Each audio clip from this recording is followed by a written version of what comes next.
The best-selling novel, The Bone Collector by Jeffrey Deaver, became a hit movie starring Denzel Washington and Angelina Jolie. Fans will be excited to hear that Deaver has just released a sequel, and investigator Lincoln Rhyme and Amelia Sachs are tracking another serial killer. This time it's the Skin Collector. Jeffrey Deaver is here now to tell us all about it. This is a creepy title, Jeffrey.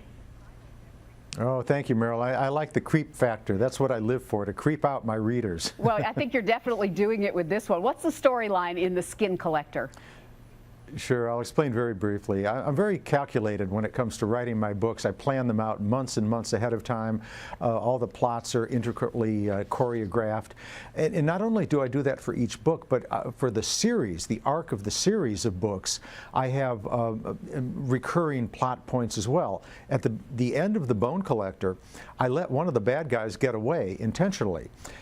He would come back just in reference from time to time in one of the intervening Lincoln Rhyme books, but we never really saw him until I decided it's time to wrap up that subplot, and here comes the Skin Collector after all these years.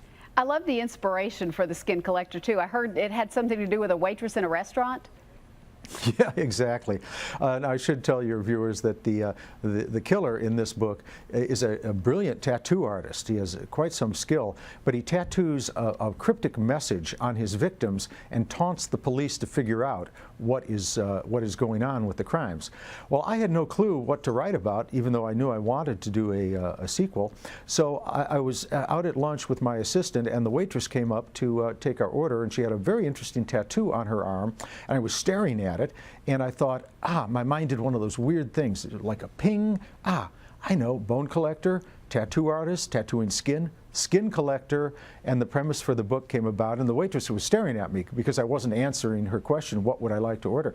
And I said, oh, I'm so sorry, you just gave me a great idea how to kill somebody. Oh my. And she looked a little nervous, as you would suspect, and I said, no, I'm an author, and I told her about the story, and I think there was, if I remember, there was a very big tip involved, and I also put her name in The Skin Collector, so we had some fun with that. I bet you did. Lincoln Rhyme is such a unique hero, being a quadriplegic investigator.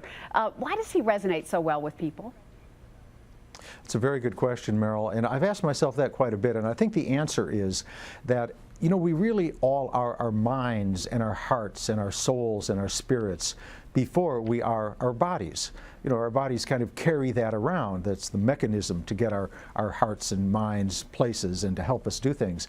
And Lincoln, being pure mind, because he is paralyzed from the neck down, is sort of an everyman in an odd way, even though many of us aren't as severely disabled as he has. So that's really where the character came from and why he's so popular. It is a fascinating character, and I can't wait to read this book. It's going to be great, I'm sure. Thanks so much for being with us today.